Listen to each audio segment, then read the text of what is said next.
আপনারা রাজনীতি যারা করবে তারা পুরান গাড়িতে চড়বে, ঠিক না? জিয়াউর রহমানের পুরান কোত্তা, পুরান গেঞ্জি, ছেঁড়া গেঞ্জি, জিয়াউর রহমানের বাঙ্গা সুটকেস, জিয়াউর রহমানের বাড়িতে এমপিরা মেহমান হলে আলু ভর্তা, ডাল আর কাঁচকি মাছ, এগুলির নাম বিএনপি। এগুলি খাঁটি বিএনপি, জিয়ার বিএনপি। জিয়ার এই নীতিটা ঠিক ছিল, সুন্দর ছিল, ঠিক নয় কি? জিয়ার সাথে আমি হেজবুল বাহার জাহাজে 3 দিনের সফরে ছিলাম। ওনাকে বললাম যে আমরা মাদ্রাসার ছাত্র, আমাদের তো স্কলারশিপ একবারে কম, আমরা ফাজেল ডিগ্রিতে, তখন আমি ফার্স্ট ক্লাস ফার্স্ট ছিলাম বাংলাদেশে, 300 টাকা। তো বললাম যে জনাব, আপনি তো এখন আমাদের বাংলাদেশের প্রেসিডেন্ট, তো আপনি এটা এই জিনিস দেখেন। জিয়া রহমান আমারে বলে কি জানেন? আচ্ছা তুমি বলো তো, ওলা তাশতারু বিআয়াতি সামানান কালিলা, এটার অর্থ কি? আমাকে উনি বললেন লা তাশতারু বিআয়াতি সামানান কালিলা, আমার আয়াতের বিনিময়ে স্বল্প মূল্য নিও না, মানে গোটা পৃথিবী নিলেও তো কম হবে।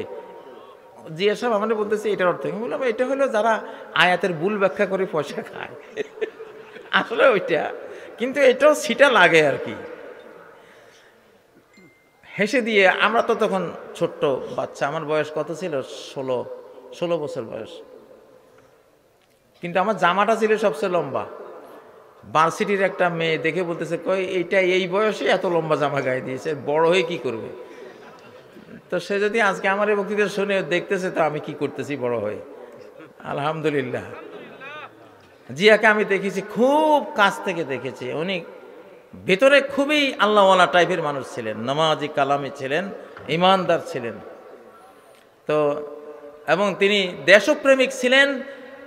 সারা পৃথিবীর মুসলিম রাজা বাদশারা, প্রেসিডেন্টরা তাকে খুব মূল্যায়ন করত। কাবার ভিতরে তিনি কাবাকে ঝাড়ু দেওয়ার তিনি সুযোগ পেয়েছিলেন। ইরান ইরাক যুদ্ধ বন্ধের দায়িত্বপ্রাপ্ত হয়েছিলেন, ঠিক নয় কি?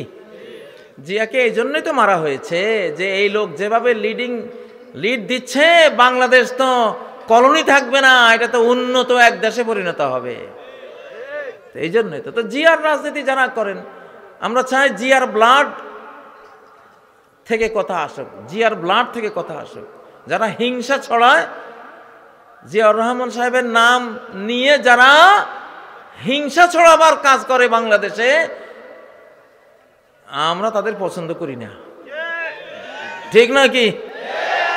আমরা চাই জিয়ার ব্লাড থেকে কথা আসুক, খালেদা জিয়া থেকে কথা আসুক। উনি পরীক্ষিত মানুষ, আপোষহীন মানুষ, ঠিক না? যাই হোক, এটা পৃথিবীতে এখন একটা সময় আমরা পার করেছি। ওনারা দায়িত্ব পালন করেছিলেন বাংলাদেশের, এখনো দায়িত্ব পালন করবেন। তবে এই যুগটা সরাসরি আল্লাহর হাতে। এখন কমান্ডিং কার হাতে? যেদিন আব্রাহা আল্লাহর ঘর আক্রমণ করেছিলেন, সেদিনকার কমান্ডিং কে নিয়েছিলেন? وَأَرْسَلَ عَلَيْهِمْ طَيْرًا أَبَابِيلَ। তিনি নিজে অর্ডার দিয়ে, এই আমার পাখিরা যাও, তাদের দায়িত্ব ওই হাতি বাহিনীকে গড়িয়ে দে।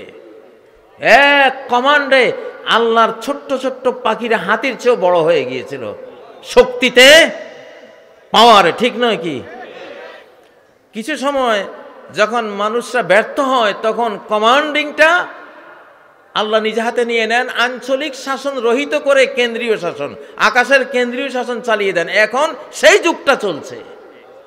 মনে করেন না যে 53 বছর যেসব বস্তা পচা সেকুলারিজম হাবিজাবি দিয়া দেশ চালিয়েছেন, এবারও চালাবেন? মোটেও চলবে না, মোটেও চলবে না এবার সেরকম। এবার আসবে কোরআন। আমরা চাই বিএনপির হাতে কোরআন উঠুক, আমরা চাই জাতীয় পার্টির হাতেও কোরআন উঠুক, আমরা চাই যারা গণতন্ত্রী বিভিন্ন পার্টি আছে সবাই কোরআনের পক্ষে কথা বলো। বিধাতার বিধান চাই, যার নুন খাই তার গুণ গাই। স্লোগান দাও না, যার নুন খাই।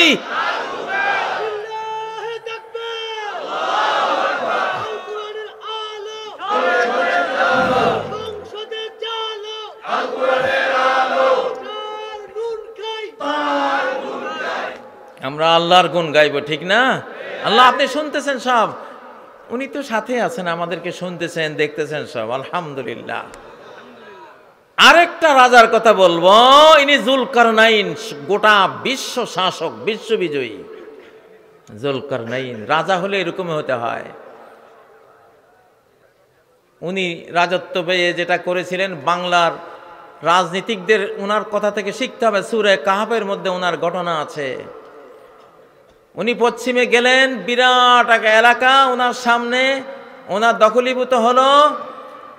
আল্লাহ ওনাকে এখতিয়ার দিলেন, তুমি চাইলে শাস্তি দিতে পারো, চাইলে তুমি মাফও করতে পারো। জুলকারনাইন বললেন, আম্মা মান যালামা ফাসাওফা নুআযযিবুহু সুম্মা ইউরাদ্দু ইলা রাব্বিহি ফায়ুআযযিবুহু আযাবান নুকরা। যে অন্যায় করেছে, যে জুলুম করেছে, যে নির্যাতন করেছে, আমি জুলকারনাইন তার শাস্তি বিধান করব। তাহলে বর্তমান সরকারের দায়িত্ব কি? জালিমের শাস্তি বিধান করা, দুষ্টের দমন, দুষ্টের দমন। জালিমের বিচার না করা মাজলুমের প্রতি অবিচার, জালিমের বিচার না করা মাজলুমের প্রতি অবিচার। নেকড়ে বাঘ ধেয়ে আসতেছে, বন্দুক দিয়ে তাকে না মারা, গুলি না মারা, হাজার ভেড়া পশুর উপরে অবিচার না? অবিচার। জালিমের বিচার করতে হবে। জালিমের বিচার মজলুমের প্রতি সুবিচার। সুবিচার কারা চান? লিল্লাহে তাকবীর। ডক্টর ইউনূস সাহেব আমাদের এখন সেনাবাহিনী আমাদের ম্যাজিস্ট্রেসি পাওয়ার নিয়ে আছেন। ডক্টর আমাদের জনাব ওয়াকারুজ্জামান সাহেব, দেখেন আমরা সবাই জালিমের বিচার চাই, সবাই জালিমের বিচার চাই।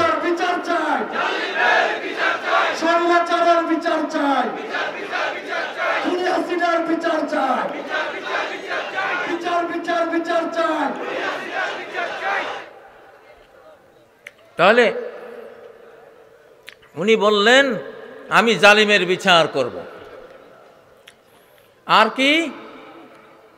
শিষ্টের পালন করব। শিষ্টের وَأَمَّا مَنْ آمَنَ وَعَمِلَ صَالِحًا فَسَنَقُولُ لَهُ مِنْ أَمْرِنَا يُسْرًا। যে ইমানদার ছিল, সৎ লোক ছিল, সৎকর্মী ছিল, বিগত রেজিমে অসৎ কোনো কাজ করেনি, আমরা তার সাথে সুন্দর সহজ আচরণ করব, কথা বলবো এবং তাকে উত্তম বিনিময় আমরা দান করব।